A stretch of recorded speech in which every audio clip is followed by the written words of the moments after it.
Bismillahirrahmanirrahim. Selamat pagi, salam sejahtera. Assalamualaikum warahmatullahi wabarakatuh.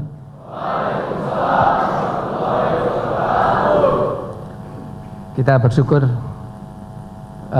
kepada Allah SWT pagi ini kita bisa berkumpul di sini dalam kondisi sehat walafiat, dan saya harapkan hati Anda tentram dan gembira menyambut pagi hari ini, dan dipertahankan terus gembira sampai nanti petang. Dalam suasana hati gembira kita bisa belajar banyak dan bisa menyerap banyak dan tidak ngantuk. Paling berat soalnya duduk mendengarkan orang bicara ya bisa ngantuk, apalagi biasanya habis latihan kesamaptaan badan masih pegel-pegel. Oke, jadi hari ini hari keberapa ini? Tanggal 8. Anda sudah acara pengenalan perusahaan. Jadi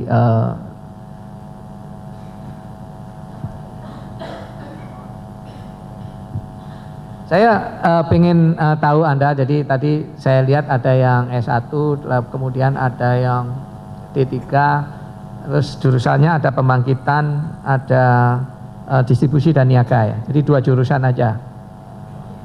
Oh, ada proyek juga. Oke. Saya ingin tahu yang perempuannya. S1 perempuan ada berapa banyak? Oke, ya S1. Sekarang S1 perempuan pembangkitan. Enggak ada. Oke. S1 perempuan project. Enggak ada. S1 perempuan distribusi dan niaga. Oke, praktis ya, hampir semuanya ya. Apalagi jurusan? Oh. S1 perempuan humas. Oke, jadi kelihatannya yang perempuan ini adalah distribusi niaga dan humas ya. Dari sekian banyak saya ingin tahu yang jurusan teknik, artinya yang elektro, sipil, mesin, informatika, apalagi yang berbau teknik, coba angkat tangan, saya ingin tahu distribusinya. Oke. Ya, dan loh, ya kok ragu-ragu? Coba diangkat tangannya. Oke, habis setengahnya. Kalau yang oke deh, makasih. Ya. S1 perempuan teknik, coba. Enggak ada.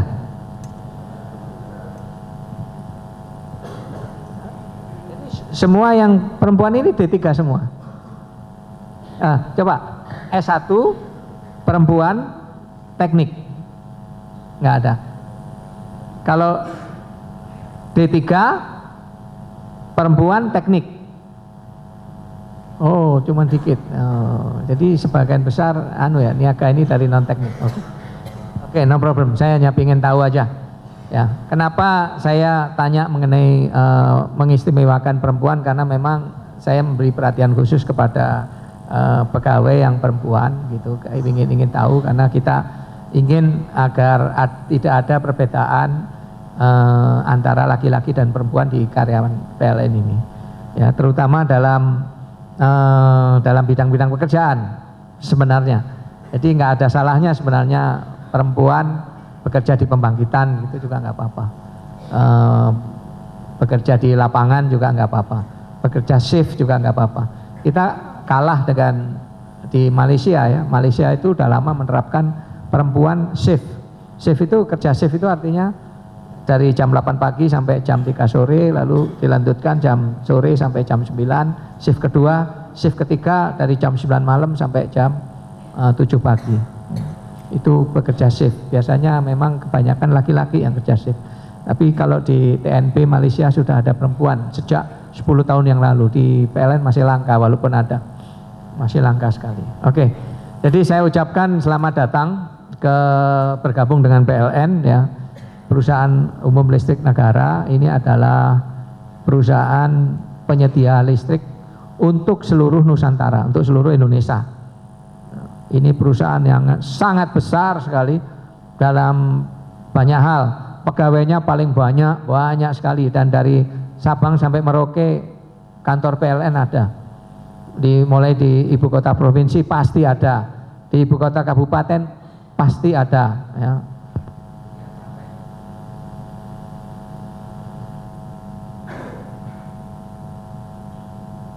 Cek.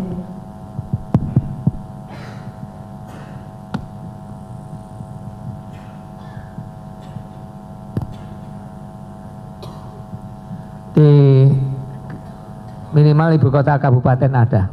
Kemudian masih ada lagi di kecamatan-kecamatan ya, itu juga ada kantor-kantor PLN yang lebih kecil. Jadi pendek kata, Anda menyusuri Indonesia ini dari Sabang sampai Merauke pasti ketemu kantor PLN. Dan itu yang membuat karyawan PLN harus bersedia untuk ditempatkan di seluruh Indonesia. Ya, jangan berharap Anda ditempatkan di kota-kota besar, no way, nggak ada. Anda bertugasnya di kota-kota kecil, dan saya harap itu sudah disadari sejak sekarang bergabung, ya, supaya nggak kaget nanti. Jadi diniatkan saya bergabung PLN berarti tidak kerja di Jakarta, tidak bekerja di Bandung, tidak bekerja di Surabaya, tidak kerja di Jogja, yang nggak seperti itu. Anda akan bertugas di pelosok-pelosok Nusantara. Ya, itu harus disadari dari awal. Jadi kalau ini menakutkan buat Anda, mungkin Anda nggak ingin ditempatkan di daerah-daerah terpencil, dari awal ini segera resign supaya nggak kaget nanti. Jangan nanti kaget terus down ya, jangan sampai begitu.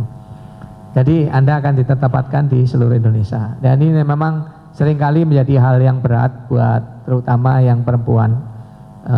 Berat karena seringkali akhirnya setelah bertugas, kadang-kadang waktu masuk sudah menikah, atau setelah setahun atau 2 tahun atau 3 tahun menikah, dan kadang-kadang terpaksa harus berpisah dengan suaminya. Nah, ini yang juga hal yang berat ya.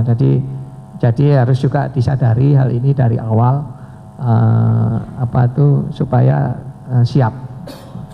Kemudian di PLN juga berlaku larangan menikah ya antar pegawai, udah tahu ya. Nah, jadi kalau menikah sesama pegawai, salah satu mengundurkan diri ya. Jadi nggak apa-apa, bukannya nggak boleh, boleh, tapi salah satu mundur gitu. Karena banyak sekali cinlok istilahnya, cinta lokasi ya. Karena kumpul terus gini training 50 hari sama-sama masih jomblo, akhirnya jatuh cinta terus menikah. Nah, boleh aja, nggak apa-apa, tapi nanti salah satu akan diminta untuk mundur. Dan itu biasa berlaku di BUMN lain juga seperti itu, di perusahaan lain juga biasa seperti itu. Dan nggak apa-apa, nggak masalah. Karena insya Allah ya, dengan salah satu bekerja di PLN itu insya Allah sudah cukup lah untuk menghidupi keluarga. Saya sendiri, istri saya tidak bekerja, di rumah saja. Ya alhamdulillah cukup lah untuk kebutuhan keluarga. Jadi tidak harus suami istri bekerja, kecuali ya memang menginginkan yang standar kehidupan yang lebih tinggi, kecuali ya. Jadi nggak usah khawatir. Kemudian yang lain, PLN ini adalah melayani pelanggan. Pelanggan PLN ada 50 juta ya, 50 juta pelanggan di seluruh Indonesia, di pelosok-pelosok sampai ke desa, mulai dari gedung-gedung besar di kawasan bisnis Sudirman Tamrin, pabrik-pabrik di Pulau Gadung, di Kerawang, di Cikarang, sampai rumah-rumah tangga yang ada di desa-desa adalah pelanggan PLN, dan semuanya harus kita layani. Listrik itu harus sampai ke rumah pelanggan, ke gedung milik pelanggan. Itu beratnya bekerja di PLN. Kalau Anda bandingkan misalnya bekerja di katakan Pertamina misalnya, di Pertamina bahan bakarnya sebagian beli dari Singapura, sebagian kecil diproduksi di dalam negeri, kemudian dibawa ke depo-depo Pertamina seperti yang di Pelumpang itu Anda lihat. Kalau yang rumahnya Jakarta ada tangki besar untuk nampung minyak. Kemudian nanti pembeli minyak datang ke situ ngambil minyak, dan itu bukan Pertamina, dibawa ke SPBU, SPBU-nya juga bukan Pertamina. Ya, jadi itu bedanya PLN dengan Pertamina. Makanya pegawai Pertamina nggak banyak, kira-kira 15.000, karena dia tidak melayani sampai ke pelanggan-pelanggan. Kalau PLN ini pegawainya 45.000, ya, 45.000 pegawai langsung. Ya. Ada lagi sebagian lagi tenaga kerja yang tidak langsung menjadi pegawai PLN, tetapi mereka bekerja di perusahaan-perusahaan yang dikontrak oleh PLN untuk pemeliharaan. Nah, ini jumlahnya lebih besar dari itu lagi. Jadi workforce atau tenaga kerja yang terlibat di PLN ini besar sekali, karena kita harus membuat listriknya sendiri, ya, bikin listrik dari pembangkit listrik, dibangkitkan listrik, disalurkan oleh PLN juga lewat jaringan transmisi, menara-menara transmisi itu disalurkan, kemudian lewat jaringan distribusi diantar sampai ke rumah-rumah. Ya, jadi memang sifat pekerjaannya sangat memakan tenaga kerja, ya, banyak sekali tenaga kerja yang terlibat. Dan Anda nanti bermacam-macam sifat pekerjaannya, ada yang pure di keteknikan, ya, misalnya yang bertugas di pembangkit listrik, yang bertugas di jaringan transmisi, murni bekerja di bidang teknik atau administrasi, ya, tergantung tugasnya. Tetapi Anda tidak akan berhubungan dengan pelanggan PLN. Kemudian sebagian lagi dari Anda akan bekerja di distribusi dan niaga. Anda akan berinteraksi dengan pelanggan PLN. Anda akan menerima keluhan listriknya mati, kemudian tagihannya keliru, ya, atau kelebihan tagihan, ada yang mencuri listrik dan sebagainya. Anda akan berinteraksi dengan pelanggan PLN yang jumlahnya banyak sekali. Ya, jadi tergantung bidang tugasnya. Saya sendiri sudah bekerja 28 tahun dan kebetulan tidak pernah bekerja di distribusi. Ya, nggak pernah saya. Jadi saya nggak pernah berhubungan dengan langsung dengan pelanggan. Tidak bisa menceritakan pengalaman bagaimana berinteraksi dengan pelanggan. Nanti mungkin direksi lain atau kepala divisi yang lain bisa menceritakan pengalaman 25 tahun, 30 tahun bekerja di PLN dan berinteraksi dengan pelanggan, ya. Satu yang Anda harus sadari, ya, pertama Anda bergabung dengan perusahaan yang besar sekali dan mengcover dari Sabang dan sampai Merauke. Mental Anda disiapkan, pikiran Anda disiapkan bahwa saya bisa ditugaskan di area mana saja antara Sabang sampai Merauke, tidak tahu di mana, ya, harus siap mental seperti itu. Tapi kedua, Anda bekerja di sebuah perusahaan BUMN yang besar, insya Allah dari segi kesejahteraan Anda nggak usah khawatir, ya. Anda nggak usah khawatir. Gaji pegawai PLN, ya, untuk yang baru masuk itu lebih tinggi daripada gaji pegawai BUMN pada umumnya, dan bahkan lebih tinggi dari pegawai-pegawai yang bekerja di swasta, ya. Anda nanti bandingkan, gaji Anda lebih tinggi. Jadi Anda dari segi itu nggak usah khawatir, ya, nggak usah khawatir, nggak usah terlalu memikirkan. Kemudian juga nanti kalau Anda berkeluarga, Anda mulai punya keluarga, punya anak, mulai mensekolahkan anak, ya, Anda juga akan lihat senior-senior Anda nanti pada umumnya mereka hidup cukup sejahtera, artinya tidak sengsara, tidak miskin, tapi juga tidak kaya raya hebat gitu juga enggak, ya. Jadi ya sedang-sedang aja, miskin enggak, kaya raya juga enggak, ya. Jadi barang siapa di antara Anda mungkin punya cita-cita ingin kaya raya, saya nasihatkan dari sekarang sebaiknya jangan bekerja di PLN, ya, jangan bekerja di PLN. Anda kalau ingin kaya raya jadi pengusaha, ya, pengusaha itu potensi untuk menjadi kaya raya itu ada. Tetapi kalau bekerja di PLN harus Anda sadari dari awal bahwa potensi untuk menjadi kaya raya seperti Pak Khairul Tanjung kayak gitu nggak ada sama sekali.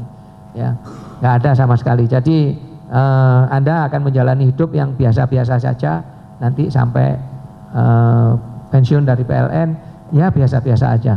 Ya.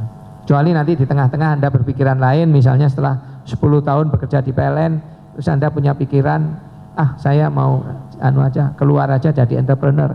Nah, Anda punya potensi untuk kaya raya, gitu ya, menjadi pengusaha, ya banyak kan contoh-contoh pengusaha yang sukses. Ya. Jadi ini harus juga disadari oleh mindset Anda dari awal, ya dari awal.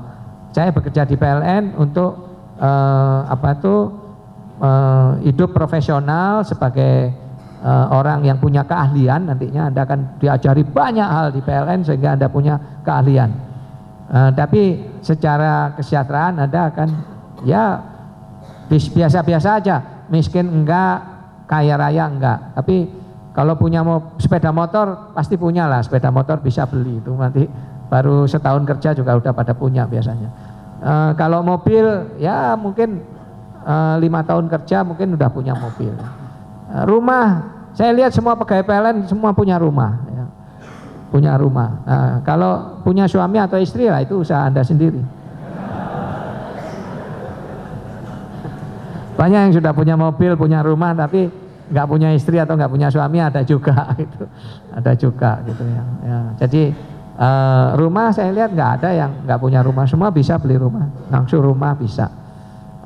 Nanti kalau sudah punya anak, semua saya lihat bisa nyekolahkan SD, SMP, SMA, universitas bisa sampai lulus. Dari segi pembiayaan saya lihat semuanya bisa. Jadi ya seperti itulah kehidupan pegawai PLN itu, pegawai yang so-so, miskin enggak, kaya raya enggak, tapi sejahtera lah, cukup gitu. Itu harus Anda jadi mindset Anda, pikiran Anda sejak sekarang. Jadi kalau ingin kaya raya ya, punya rumah 5 buah, punya mobil 5 buah gitu ya, punya istri 4 buah, bercanda kalau itu. Jangan jadi pegawai PLN ya, kalau ingin seperti itu. Anda harus jadi pengusaha. Anda harus jadi pengusaha. Ini saya tekankan dari awal karena jangan sampai Anda punya pikiran saya jadi pegawai PLN dan saya akan kaya raya. Even menjadi dirut, direktur utama ya biasa-biasa aja. Ya, biasa-biasa aja. Enggak hidup mewah lah ya. Biasa saja. Jadi dan bukan orang yang menonjol ya. Biasa saja. Dari segi kekayaan maksud saya ya, saya ngomong kekayaan tadi. Nah, sekarang bagaimana Anda nanti menghayati kehidupan sebagai seorang profesional ya. Profesional itu apa?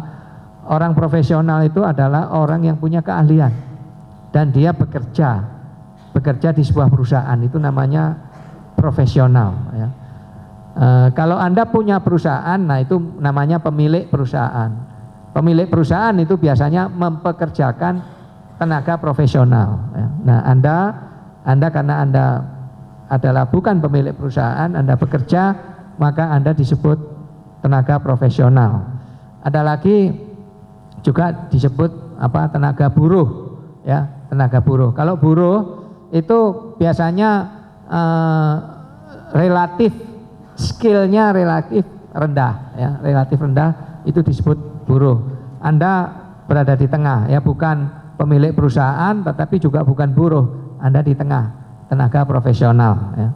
Tenaga profesional biasanya lulusan universitas ya, entah D1, entah D3, entah S1 ya. Kemudian yang untuk bisa menjadi tenaga profesional Anda harus belajar mengenai pekerjaan yang harus Anda lakukan. Jadi belajarnya beda sama di universitas. Ini relatif lebih fun. Kalau di dalam dunia kerja itu fun, nggak stres, nggak tegang kayak di waktu Anda kuliah atau waktu Anda di sekolah, nggak seperti itu. Ya, kalau di dunia pekerjaan itu fun karena yang ngajari adalah kawan-kawan Anda sendiri ya, atasan Anda yang akan ngajari. Kemudian juga dikasih kesempatan kursus belajar di Corporate University PLN ya, atau dulu disebut Pusat Pendidikan dan Pelatihan. Ini pendidikan pertama yang Anda alami saat ini adalah pengenalan perusahaan, dan kemudian nanti sekaligus di dalamnya ada pengenalan profesi. Jadi masing-masing diajari, nanti yang kerja di pembangkitan diajari pembangkitan listrik itu caranya seperti apa, teknologinya seperti apa, ya, itu dikenalkan pada Anda, dan Anda diajak melihat pembangkit listrik itu seperti apa. Yang bekerja di distribusi, Anda akan diajari meter listrik seperti apa, cara kerjanya seperti apa, jaringan distribusi itu apa, trafo itu gunanya apa, memelihara jaringan seperti apa. Nah, itu Anda belajar sampai Anda paham betul dan mengerti dan bisa menerapkan dengan baik di lingkungan kerja. Itu namanya Anda menjadi profesional. Nah, di antara Anda, ya, ini 200 orang ya, 214 orang, pasti nggak sama. Ada hal-hal yang menonjol, ya, di yang keahlian Anda yang menonjol. Ada yang sangat terampil di dalam pekerjaan fisik, ya, ada yang cekatan, ada yang sifatnya pemikir, ya, pasti ada itu. Nggak sama setiap orang.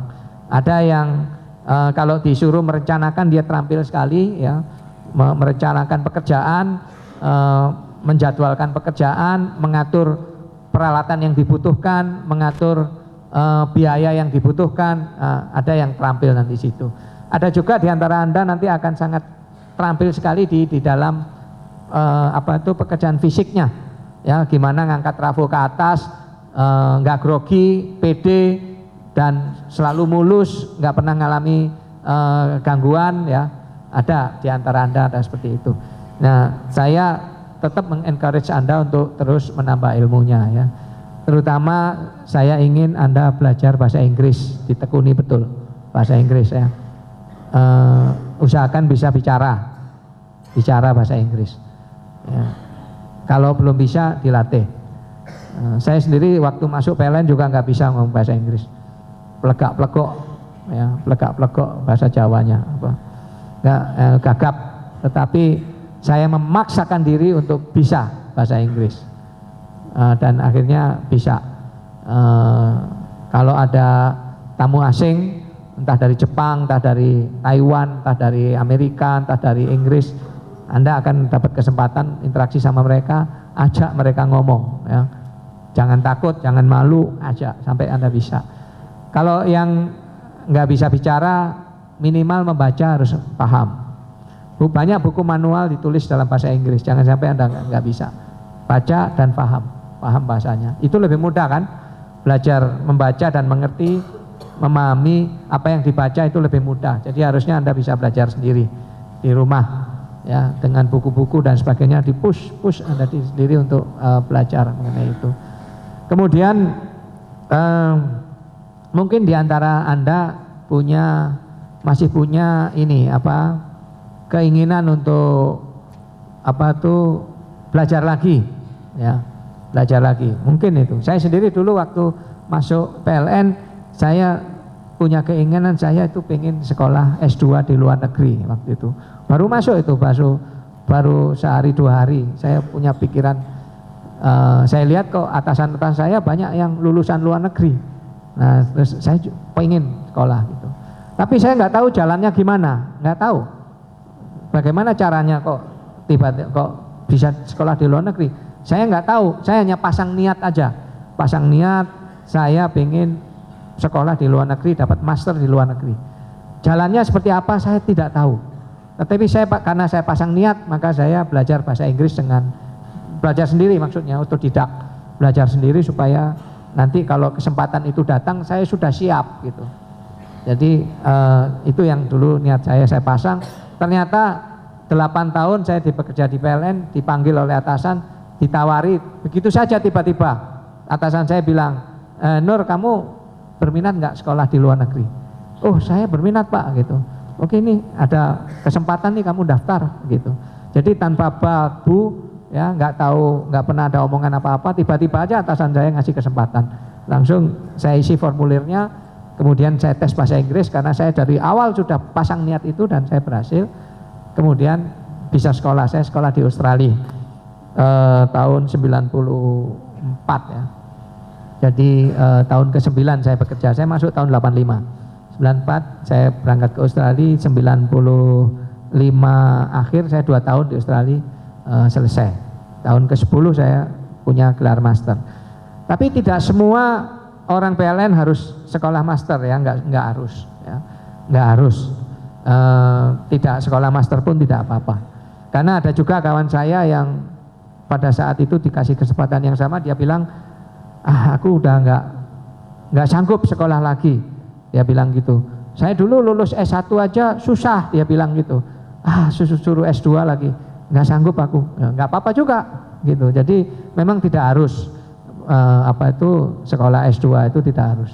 Dan memang tidak banyak juga di lingkungan PLN orang yang ingin sekolah lagi. Ya, dan juga sekolah S2 tidak ada pengaruhnya ke pangkat Anda. Ya, Anda mau apapun pangkatnya tidak ada pengaruhnya. Ya, jadi setelah pulang dari S2 pun saya nggak langsung promosi atau apa, nggak ada hubungannya. Ya di anu aja, tergantung kita sendiri aja. Apakah dengan sekolah S2 di luar negeri itu saya makin terampil bekerja, makin bagus dalam memimpin, makin bagus dalam memplanning atau apapun, itu adalah tidak memberi efek secara langsung ya. Jadi dalam memilih promosi pimpinan ya, itu kita tidak melihat apakah dia sudah S2 atau S3, sama sekali nggak dilihat di PLN ya, tidak dilihat itu. Bagi Anda yang sudah S1, Anda nanti sudah bisa jadi kepala cabang, nah manajer area istilahnya sekarang, atau manajer sektor ya, atau jadi general manager, bahkan jadi direktur PLN. Itu cukup S1 saja sudah cukup, nggak perlu S2. Yang penting pada saat dipilih itu Anda menunjukkan ada leadership, Anda pintar memimpin memimpin grupnya, Anda punya inisiatif, punya cita-cita untuk memajukan unit yang Anda pimpin, dan Anda energik, bersemangat. Itu aja yang dinilai oleh atasan. Oh, ini cocok untuk memimpin daerah sini. Nggak dilihat ini S1, S2, S3, nggak dilihat. Ya, even apakah dia D3 atau S1 nggak dilihat. Ya, nggak dilihat. Yang dilihat adalah memang kompetensinya sudah cocok untuk promosi atau belum cocok gitu. Jadi ada yang sekolah S2 di luar negeri juga ternyata tidak promosi juga ya, tidak promosi juga karena ternyata sikapnya tidak berubah ya, sikapnya tidak berubah. Jadi Anda pun lulusan hanya D3 tetapi Anda dalam bekerja itu selalu bersemangat gitu ya, energik, semangat, nggak pernah murung ya, nggak pernah nggak pernah berkeluh kesah. Ini yang penting ini. Jangan berkeluh kesah. Orang itu nggak suka lihat orang yang berkeluh kesah. Jadi kalau Anda berkeluh kesah, aduh ini gimana sih bos kita ini kok gini ya, memperlakukan kita kok begini ya, kok kita nggak dikasih kesempatan ini itu. Nah itu namanya berkeluh kesah. Jadi jangan jadi kebiasaan. Itu merusak diri Anda sendiri, membuat Anda loyo, Anda nggak semangat untuk bekerja, dan itu akan mempengaruhi Anda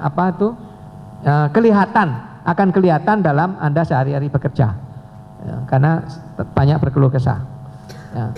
Jadi yang dilihat itu kalau menempatkan orang adalah semangatnya. Tapi begini, karir di PLN bukan hanya manajer, bukan hanya asisten manajer, bukan hanya direktur, ya, bukan hanya general manager, ya, bukan hanya itu. Ada juga karir-karir keahlian, ya, keahlian di bidangnya. Itu juga pekerjaan yang menarik. Jadi tidak semua dari Anda itu cocok untuk memimpin anak buah. Enggak semua begitu. Jadi Anda, di antara Anda yang memang menekuni keahlian tertentu dan ini tidak suka gitu ya, tidak suka punya anak buah ya, tetapi tetap bagus dalam bekerja dalam tim ya, bekerja dalam teamwork, bagus, tetapi dalam hubungan yang sekedar teamwork, bukan hubungan atasan bawahan, akan ada di antara Anda. Dan karir seperti itu pun bagus, ya, bagus. Kalau Anda tekuni karir itu dan Anda menjadi seorang ahli di bidang tertentu, bidang di pembangkitan, entah di distribusi, entah di jaringan transmisi, itu juga bagus. Dan jangan lupa, sekali Anda punya keahlian di bidang itu, keahlian itu nggak akan hilang. Keahlian itu akan Anda bawa mati. Ya, artinya maksud saya bahwa bidang pekerjaan Anda tidak lagi terbatas di PLN. Nah, itu dia. Kalau Anda punya keahlian tertentu, Anda akan dilirik oleh industri, Anda dilihat, oh ini orang jago banget ini. Saya butuh orang yang jago dalam bidang pembangkit misalnya. Lalu Anda akan ditawari, keluar aja dari PLN. Ini masuk nih perusahaan listrik swasta. Ya, saya butuh ahli bidang pembangkit. Nggak apa-apa. Jadi Anda jangan merasa berdosa, sudah bekerja 10 tahun di PLN, ditawari pindah listrik swasta, merasa bersalah kalau berpindah. Nggak apa-apa. Jadi saya tegaskan sekali sekarang ini, nggak apa-apa pindah ke swasta, itu nggak apa-apa.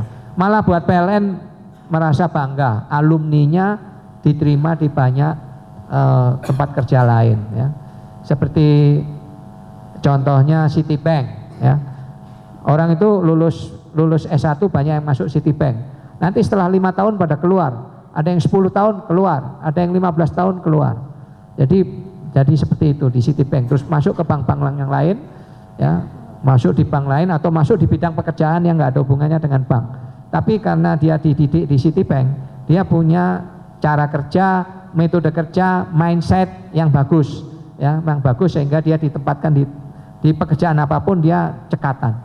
Anda juga begitu, nanti sudah 10 tahun bekerja di PLN, Anda ditawari untuk pindah ke listrik swasta, karena listrik swasta ini makin banyak. Nggak apa-apa, jangan merasa berdosa untuk meninggalkan PLN. Anda pindah dengan baik-baik.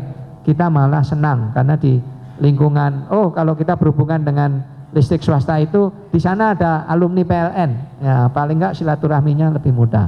Ya. Oleh karena itu tekuni bidang tugas Anda.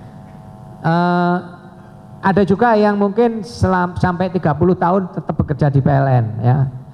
Kemudian setelah pensiun, ya, setelah pensiun atau kita sebut wisuda dari PLN, karena Anda punya keahlian yang hebat, itu Anda nggak pensiun, Anda akan dipekerjakan orang lain, ya, orang lain. Bapak udah pensiun kan dari PLN, sekarang kerja sama saya aja, kita punya usaha bidang ini. Nah, banyak sekali pensiunan PLN yang seperti itu. Dia nggak sempat pensiun, baru pensiun besoknya udah bekerja di tempat lain.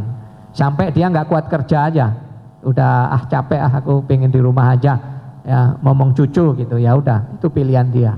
Ya, jadi pada umumnya orang bisa bekerja sampai usia 65 tahun, ya, itu secara umum 65 tahun itu orang masih kuat. Jadi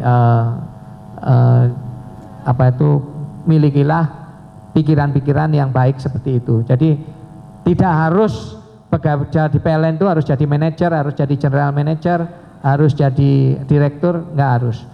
Malah seringkali yang nasibnya beruntung atau nyaman itu yang berada di tengah-tengah, ya, bukan GM, ya, bukan terlalu bawah, tapi ada di tengah-tengah, dan biasanya orang yang di tengah ini punya keahlian yang hebat. Ya. Jarang general manager itu punya keahlian yang hebat, karena sudah lupa dia, ya, udah banyak di posisi-posisi manajer, akhirnya pekerjaan teknisnya dia lupa, nggak punya keahlian. Ya. Seperti saya misalnya, saya kalau terjun di pekerjaan teknis mungkin udah banyak lupa, sehingga saya nggak dicap sebagai seorang ahli di bidang teknik lagi, ya. Sehingga mungkin waktu saya pensiun nggak ada yang nawarin saya, di pekerjaan-pekerjaan yang sifatnya teknis saya udah nggak laku, ya. Jadi itu gambarannya, ya. Jadi tidak harus Anda nanti jadi general manager semua, jadi manajer semua, tidak harus. Tetapi siapa saja yang menekuni pekerjaannya sampai dia punya keahlian yang hebat, maka dia pada umumnya hidupnya akan sejahtera, nggak pernah pensiun. Dia baru berhenti bekerja setelah dia capek bekerja, artinya usia sudah 65 tahun, capek, akhirnya oke lah saya berhenti bekerja, ya, pilihan dia sendiri. Pensiun PLN 56, jadi masih ada kira-kira 10 tahun lagi untuk bisa bekerja setelah wisuda dari PLN. Masih lama itu ya, masih lama. Tapi kalau Anda dari muda punya pikiran yang positif untuk betul-betul menjadi ahli di bidang ketenaga listrikan, itu akan Anda dapat. Ya, karena sikap Anda dalam belajar akan berbeda dengan orang yang tidak punya niat seperti itu. Akan berbeda dengan orang yang hanya hanyut artinya seperti daun yang hanyut di sungai, tidak tahu mau kemana, tapi hanyut gitu aja. Tidak beda dengan orang yang berenang ya. Kalau orang berenang kan dia punya tujuan, ya. Karena dia sendiri yang bergerak. Beda dengan orang yang hanyut, yang tidak tahu mau dibawa kemana. Oke, yang berikutnya yang saya sangat pentingkan adalah kesehatan ya. Kesehatan. Kita bersyukur bahwa bekerja di PLN relatif sejahtera ya. Ini acara kecil gini aja disediain ini, apa itu, makanan kayak gini. Ini sebenarnya racun ini, isinya ini. Racun, isinya tepung nih. Coba saya buka apa isinya. Ya ini tepung semua, ada roti, ada lemper, ada risoles ya. Ini racun ini. Racun. Nah, jadi nanti Anda rapat gitu dikasih racun gini 1 kotak ya. Sebenarnya nggak butuh makan, tapi karena ada kotak diambil juga gitu ya. Isinya gorengan ya, masuk lemak di sini. Kebanyakan makan tepung, kurang makan buah, kurang makan sayur. Akhirnya pada sakit ya. Banyak beberapa pegawai PLN usia masih 30-an tapi sudah sakit. Ada yang sakit darah tinggi ya, ada yang sakit kolesterolnya tinggi ya, ada yang sakit jantung ya, ada yang kena kanker ya. Usia masih terlalu muda untuk sakit.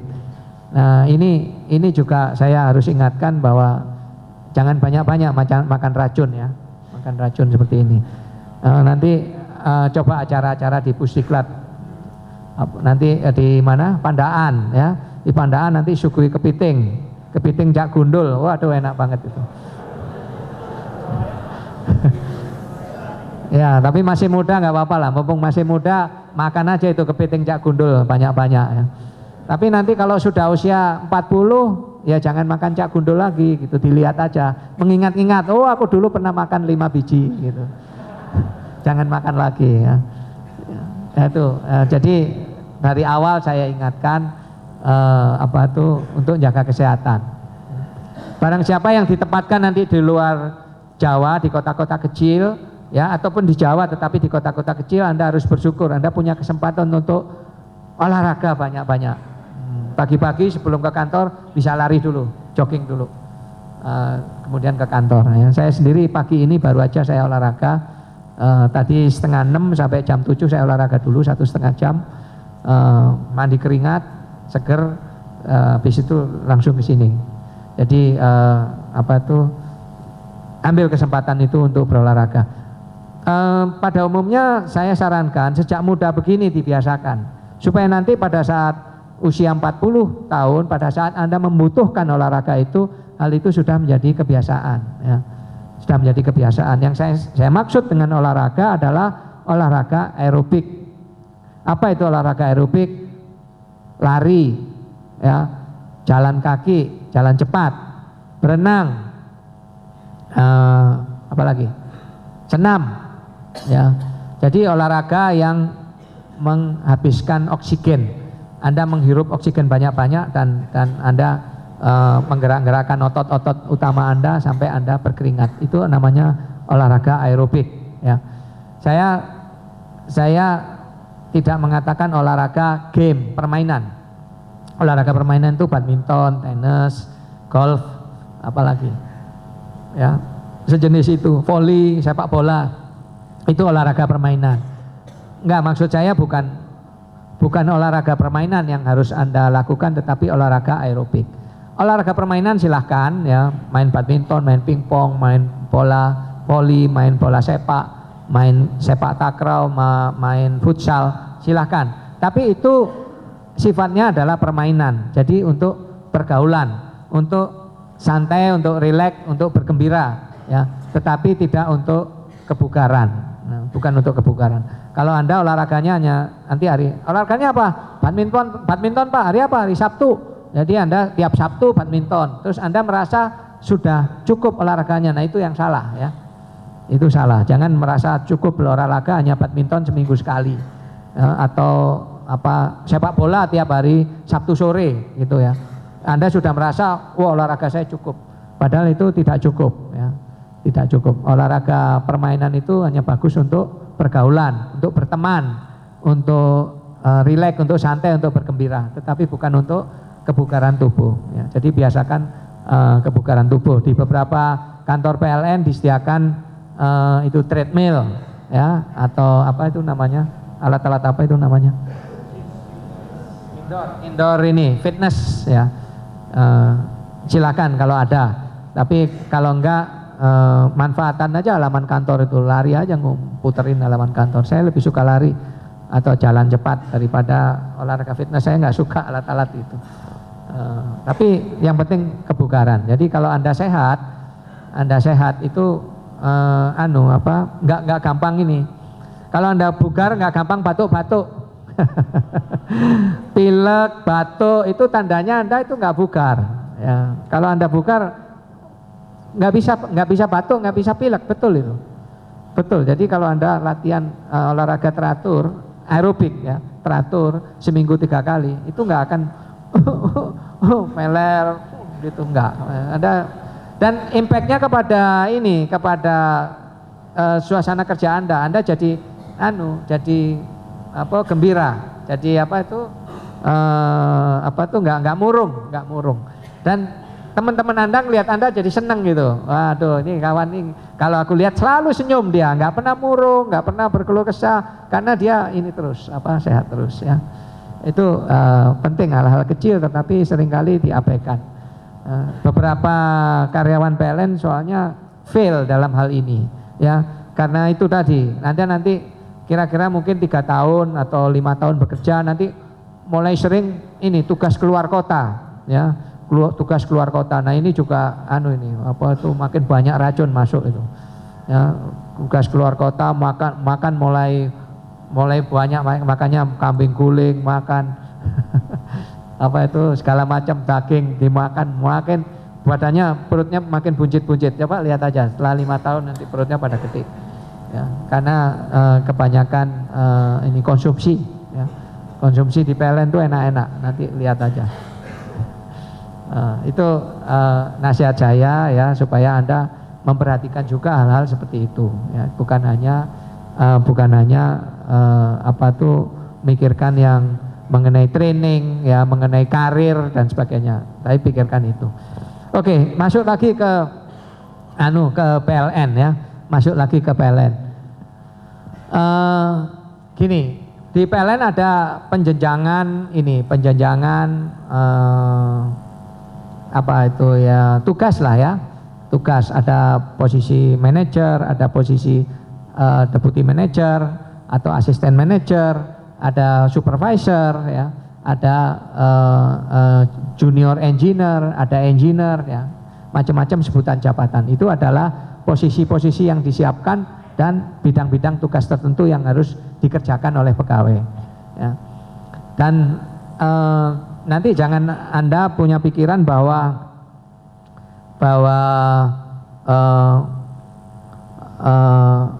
karir Anda dipikirkan oleh perusahaan. Nah itu ya, wah udah karir Anda akan dipikirkan oleh perusahaan, artinya nanti Anda otomatis naik gitu. Sebenarnya enggak gitu amat gitu maksud saya. Tidak ada planning untuk seseorang, katakan si Amir masuk tahun ini, nanti setelah 10 tahun dia akan mencapai posisi ini gitu, enggak ada seperti itu. Jadi sebenarnya yang terjadi adalah kalau Anda ditugaskan di satu bidang, ya Anda kerja baik-baik aja gitu. Nanti kalau pada saat dibutuhkan ada promosi atau mutasi, rotasi, nanti pasti akan dipilih dari di antara Anda gitu. Jadi enggak ada enggak ada planning dari perusahaan bahwa Anda masuk tahun sekian, nanti setelah 10 tahun Anda akan jadi manajer di area itu tidak ada planning seperti itu, tidak ada. Ya, tidak ada. Jadi bagaimana Anda memplanning karir Anda sendiri, ya Anda tekuni aja pekerjaan dan Anda excellent di bidang itu dan Anda mengembangkan diri Anda, kepribadian Anda terutama. Ya. Tidak ada planning yang clear seperti itu. Walaupun jenjang itu tersedia, pendidikan tersedia, ya ada EE1 untuk calon general manager, ada EE2 untuk calon manajer bidang, ada EE3 untuk calon manajer area atau yang setingkat. Ya.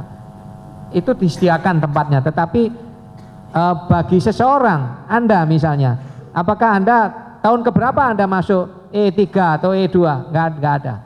Nggak ada di planning kepegawaian si Amir ini masuk tahun sekian, nanti tahun sekian nanti kursus ini E2 tahun sekian, nggak ada. Ya, nggak ada seperti itu untuk individual pegawai, itu nggak ada.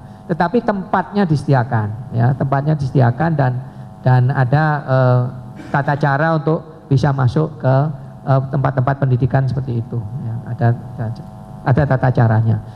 Dan yang jelas di lingkungan PLN tidak ada sogok menyogok, ya untuk bisa dapat pendidikan. Ya, ini sangat saya tekankan ke Anda, nggak ada sogok menyogok. Semuanya terbuka dan hanya berdasarkan pada prosedur saja, tidak ada sogok menyogok.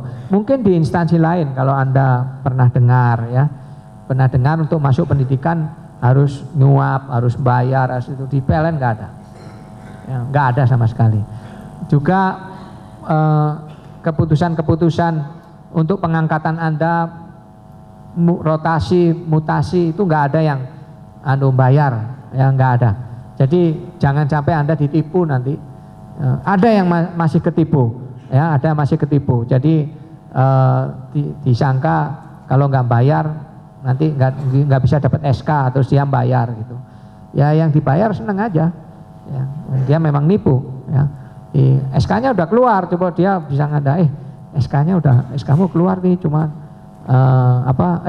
SK-nya sebenarnya sudah keluar, ya, tetapi dalam perjalanan terus ada seseorang nipu Anda, SK-mu kalau kamu nggak bayar nggak bisa keluar loh, sini 5 juta biar SK-nya keluar. Nah, begitu Anda bayar memang SK-nya nyampe ke Anda, ya memang tanpa bayar pun ya nyampe juga gitu ya. Jadi nggak ada, di lingkungan PLN sudah bersih dari itu. Kemudian kalau Anda menyuap ke sesama pegawai juga nggak ada. Misalnya Anda ingin SPPD misalnya, tugas luar kota, terus Anda harus memberi uang kepada yang ngurusin SPPD, yang gitu-gitu nggak ada, ya nggak ada di lingkungan PLN. Sejak saya masuk juga udah nggak ada. Ya, kemudian yang lain yang ingin saya tekankan adalah Anda yang berinteraksi dengan berinteraksi dengan pelanggan atau berinteraksi dengan rekanan, ya rekanan. Pelanggan itu jelas yang membeli listrik dari PLN itu namanya pelanggan. Ya, mereka kadang-kadang punya problem. Misalnya problemnya apa? Misalnya dia telat bayar misalnya, ya perusahaan besar telat bayar, kemudian minta tolong Anda, gimana lah tolong diurusin lah supaya dendanya nggak besar gitu. Nah ini godaan, ya. Ini enggak godaan, Anda mau disogok sama pelanggan untuk berbuat sesuatu untuk kepentingan pelanggan. Nah ini hati-hati, ya godaan seperti itu ada. Ada juga selain sogokan ada juga uang terima kasih, ya. Misalnya ada perusahaan besar minta sambungan listrik, terus Anda urus, Anda yang nangani. Setelah selesai listriknya tersambung, dia datang ke kantor mengucapkan terima kasih sambil ngasih duit dalam amplop, ya. Nah, itu bisa terjadi. Nah, Anda harus kuat mengatakan, Pak, tidak perlu ada uang terima kasih, ya. Balikan aja. Itu ada logo di sini pojok sana itu, ya, PLN bersih no suap, ya. Nah, itu logo itu sejak tahun 2012 saya pasang di mana-mana, ya, untuk mengingatkan Anda semua. Anda kalau ada yang ngasih amplop kayak gitu, tunjuk aja logo nih Pak, kita PLN bersih no suap sambil nunjuk logonya. Jadi nolaknya gampang gitu. Kalau nggak ada logo itu nolaknya susah, blangkemen kalau bahasa Jawa, nggak bisa ngomong. Tapi nunjukin logo itu Pak, kita PLN bersih Pak gitu. Nah, kita pelanggan langsung ngerti, oh PLN udah bersih ya sekarang, langsung ngomong gitu. Jadi sebenarnya pelanggan juga berharap nggak perlu ngasih-ngasih amplop itu. Mereka itu seringkali khawatir ya, kalau nggak ngasih amplop nanti kalau ada urusan lagi dipersulit. Nah itu yang nggak benar ya, nah, itu yang nggak boleh terjadi. Itu adalah pelanggan. Jadi pada dasarnya pelanggan juga nggak mau ngasih amplop-amplop gitu. Mereka itu cuma itulah, wah kalau aku nggak ngasih terima kasih nanti kalau aku ada urusan lagi gimana? Nanti dipersulit gitu, dikira aku pelit, padahal aku ngasih gini nggak apa-apa gitu. Nah, Anda yang harus mengatakan ke mereka, Pak nggak usah Pak urusan kayak gini. Sekarang PLN nggak perlu lagi ada suap-suap kayak gini. Terima kasih, gratifikasi nggak perlu. Lalu dari rekanan juga begitu, ya rekanan itu yang jual-jual barang ke kita. Ya misalnya dia masuk trafo atau masuk kWh meter. Di antara Anda nanti akan pasti berinteraksi dengan rekanan itu. Ya dia setelah trafonya dikirim, duitnya dibayar, ya dia akan datang ke Anda, Mas, Mbak, saya udah dibayar nih kemarin nganter trafo 10 buah, ini saya bagi-bagi rezeki ke Anda gitu, kasih amplop-amplop Anda. Ya, nah, bilang tegas, Pak saya nggak perlu kayak gini gitu, nggak perlu gitu. Nah itu dianu aja, dibiasakan aja dari muda untuk tidak menerima seperti itu. Saya sendiri melakukannya kira-kira waktu umur 3 tahun baru masuk PLN ya. Ceritanya saya disuruh mengevaluasi sebuah peralatan yang mau dibeli. Saya evaluasi kebaikan dari alat ini apa, kekurangannya, kelemahannya apa, saya buat. Kemudian saya serahkan atasan saya. Nah, karena hasil evaluasinya menunjukkan bahwa alat itu memang diperlukan di PLN, akhirnya alat itu dibeli. Nah setelah dibeli, setelah dibayar, si rekanannya rupanya tahu ini dulu yang memberi evaluasi siapa ya, oh namanya Nur, dicari sama saya, namanya Nur, ketemu masuk ke ruangan saya, Pak terima kasih Pak, Bapak dulu memberi evaluasi yang bagus terhadap alat saya sehingga dibeli. Terus dia ngasih amplop. Nah saya juga langsung tolak aja, enggak, waktu itu belum ada PLN bersih no suap, tapi saya bilang nggak usah Pak, nggak usah seperti ini, udah itu rezeki Bapak itu, saya nggak perlu. Jadi dengan bersikap seperti itu Anda menjadi seorang profesional, Anda menjadi profesional. Nanti kalau sekali Anda terima, Anda ketagihan. Nah kalau udah ketagihan itu gini, Anda nyari-nyari nanti gimana caranya supaya dapat amplop. Nah itu yang mulai berbahaya, sehingga beberapa orang ngerjain istilahnya, ngerjain pelanggan, ngerjain rekanan ya supaya dapat amplop terima kasih seperti itu. Nah itu bahayanya di situ. Anda akhirnya nggak profesional lagi ya. Makanya PLN bersih no suap ini tujuannya adalah untuk supaya kita bekerja secara profesional gitu ya. Jadi saya tantang, kalau memang Anda ingin merasa bahwa bekerja di PLN gajinya kurang ya Anda harus kesatria, keluar dari PLN gitu. Kesatria, saya merasa kok gaji di PLN kok segini-segini aja ya. Ini kakak saya atau adik saya kerja di perusahaan itu gajinya take home pay-nya lebih besar gitu. Ya Anda harus konsisten keluar dari PLN, bekerja di pekerjaan itu supaya gajinya sama gitu ya. Jadi konsisten. Nah, yang terakhir juga masih kaitannya dengan pensiun ya, pensiun. Anda harus merencanakan pensiun Anda sendiri ya. Pensiun Anda sendiri. Artinya sekarang ini banyak perusahaan-perusahaan yang menawarkan skema pensiun untuk orang profesional seperti Anda. Ya, nanti akan ada ya ceramah mengenai itu ya. Nanti Anda akan memilih Anda ikut skema pensiun macam apa, itu Anda harus ikuti sendiri, Anda putuskan sendiri. Ya. Kita memberi guidance. Di zaman saya, angkatan saya sampai kira-kira mungkin 5 tahun lalu ya, itu pensiun diurusi oleh dana pensiun PLN. dana pensiun PLN. Waktu itu jadi kita bayar iuran tiap bulan, gaji kita dipotong, masukin ke dana pensiun PLN, nanti kalau sudah pensiun, dana pensiun itu akan bayari pensiun kita setelah kita pensiun ya. Tetapi banyak yang berkeluh kesah, kok pensiun dari dana pensiun PLN kok kecil gitu ya, kok kecil. Ada yang bilang kok pensiunnya kok lebih kecil dari UMR gitu ya. Ya gitu, omongan-omongan dari mereka ya. Saya katakan memang Anda harus merencanakan pensiun Anda sendiri. Jadi sekarang ini banyak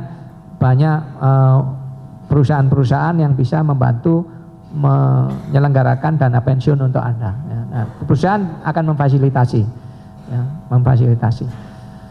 Tapi sekali lagi walaupun itu harus Anda putuskan saat ini, tapi nggak perlu membebani pikiran Anda sekali.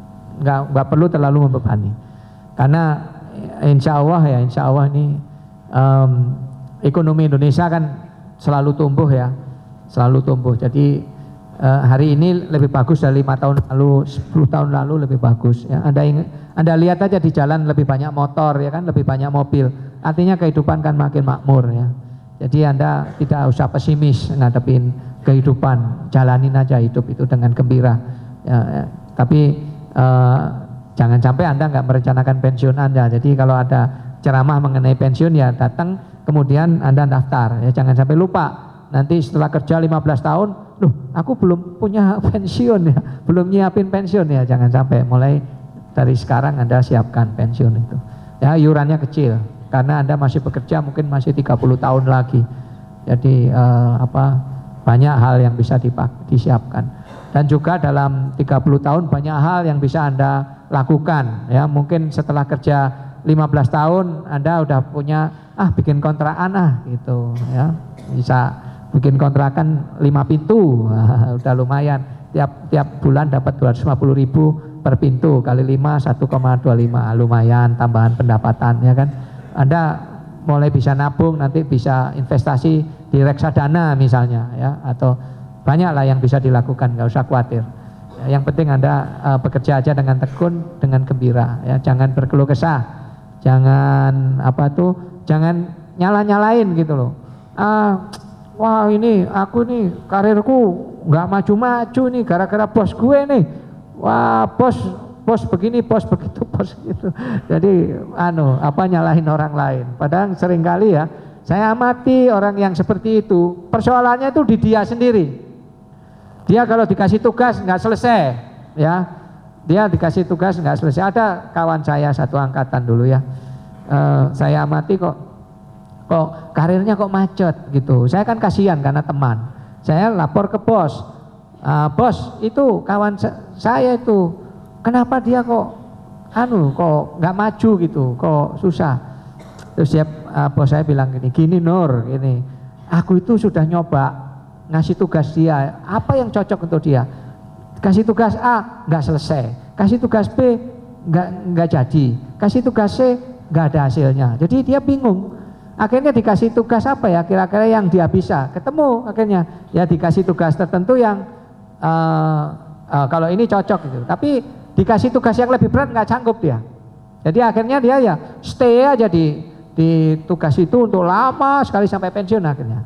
Jadi memang ada karakter orang yang seperti itu yang memang udah berat untuk maju.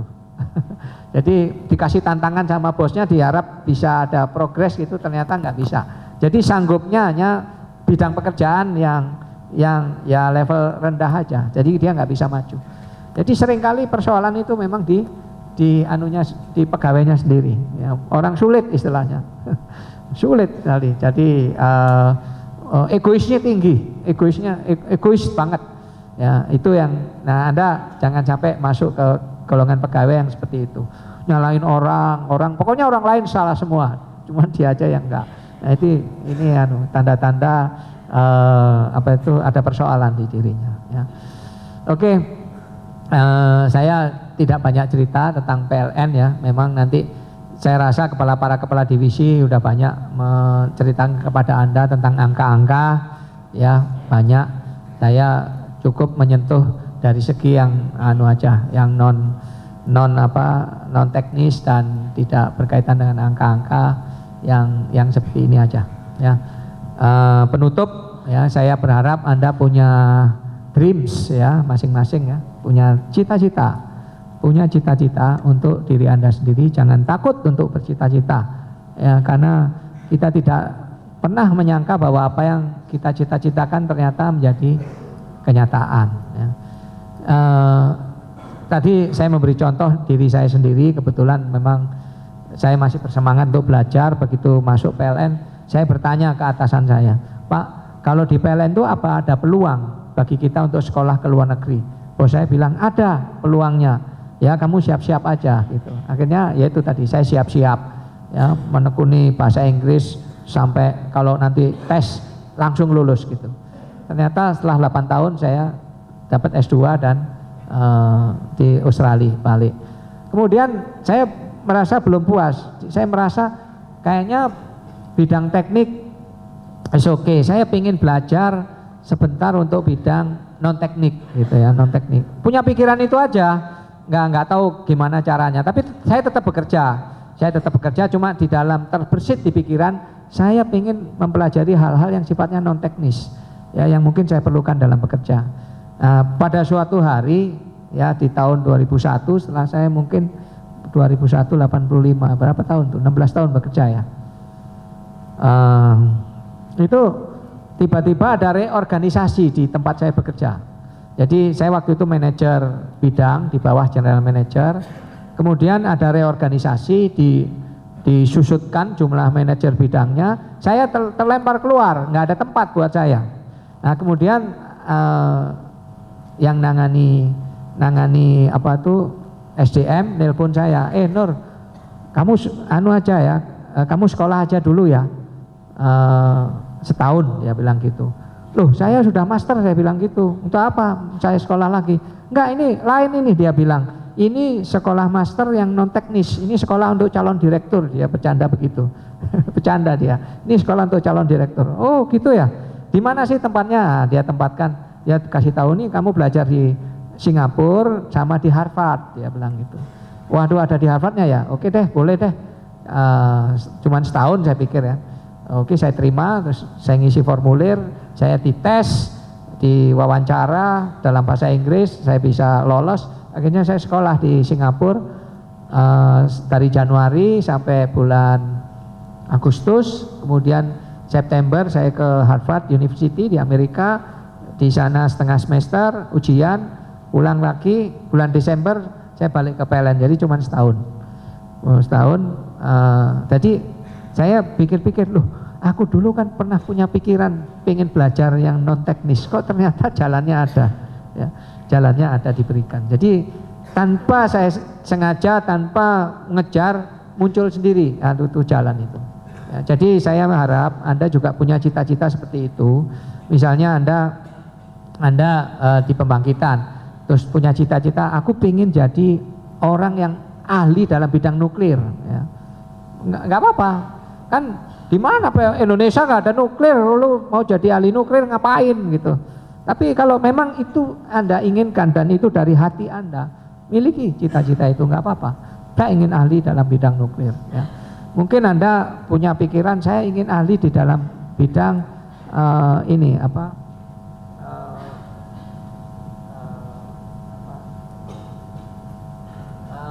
transmisi yang tanpa hambatan, apa itu namanya, superkonduktor. Nah, superkonduktor, saya ingin ahli dalam bidang superkonduktor ya. Mungkin Anda masih muda, ingin jadi punya keahlian di bidang superkonduktor. Terus Anda lihat, oh superkonduktor belum diterapkan, mana di perusahaan listrik seluruh dunia belum ada superkonduktor ya. Tapi kalau itu betul-betul dari hati Anda punya cita-cita, terap aja, miliki aja cita-cita itu, karena kita nggak pernah tahu kapan teknologi itu akan diterapkan ya, kita nggak tahu. Menjelang saya lulus dari ITB tahun 84-an itu ada bidang dalam bidang fiber optik itu belum diterapkan di dunia, baru menjadi wacana bahwa teknologi sinyal itu bisa dikirim lewat kabel serat plastik itu baru diomongin pada awal tahun 80-an, belum ada penerapannya ya. Setelah saya bekerja di PLN tahun 90-an, tiba-tiba PLN menjadi perusahaan pertama di Indonesia yang punya jaringan fiber optics.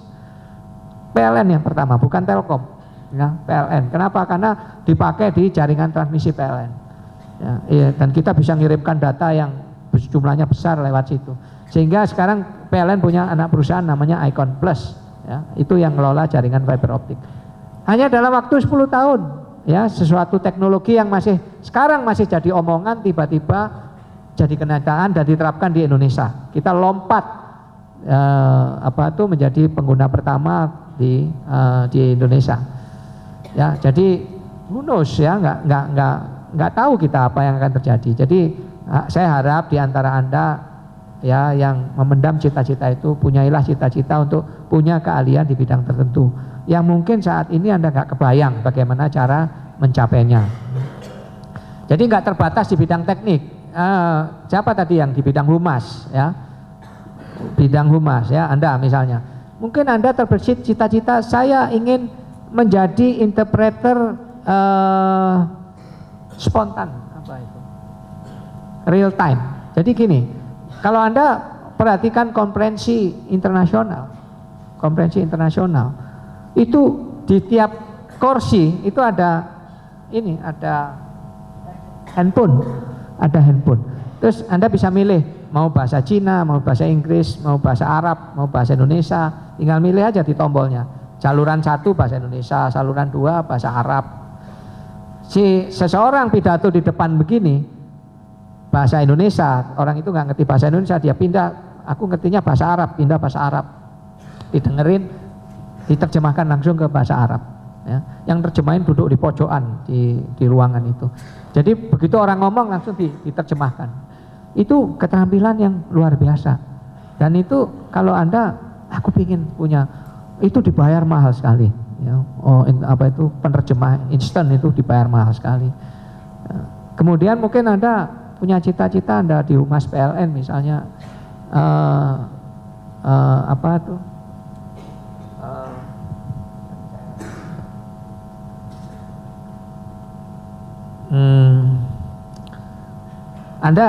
aku pengen jadi IO yang profesional ya, event organizer yang profesional ya. Di PLN ini nanti akan Anda lihat beberapa acara itu ditangani oleh IO profesional ya. Misalnya ada peresmian acara oleh presiden, itu IO-nya profesional. Itu nggak sederhana ya. Kalau Anda tekuni seperti itu bisa Anda peroleh juga. Jadi nggak terbatas di bidang ini loh, teknik loh ya, di bidang lain pun terbuka. Yang di bidang niaga misalnya, nanti di PLN ini akan ada namanya layanan shared service center ya. Shared service center itu teknologi baru yang sudah diterapkan di beberapa negara dan di Indonesia akan masuk. Yang pertama kali menerapkan ini PLN ya. Nanti Anda, contohnya begini, di perusahaan Johnson & Johnson, pernah dengar Johnson & Johnson ya, itu yang perusahaannya di Indonesia, di Jakarta. Dia jual popok bayi ya, jual bedak, jual macam-macam untuk keperluan anak-anak ya. Tetapi urusan back office-nya, tagihan ke pelanggan, tagihan ke pemasok, nggak diurus di Jakarta, diurusnya di Manila,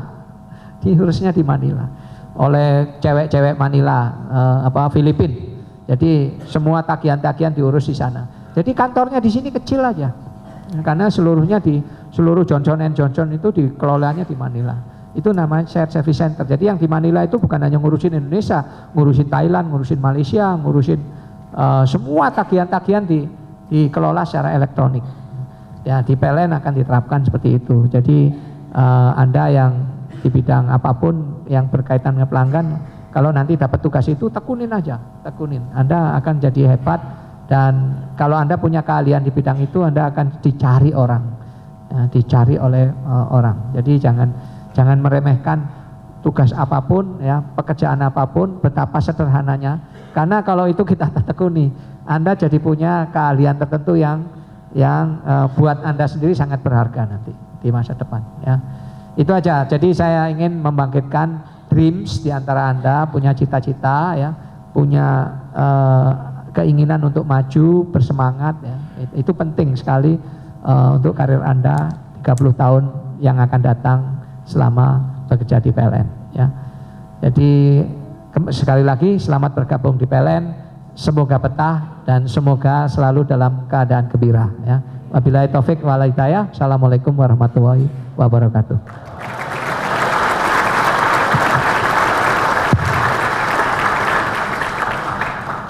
Baik, terima kasih kami ucapkan kepada Bapak Nur Pamuji atas pengarahannya. Selanjutnya akan dibuka sesi pertanyaan. Jadi kalau ada teman-teman yang ingin bertanya, silahkan ajukan tangan. Silakan yang mau bertanya, satu.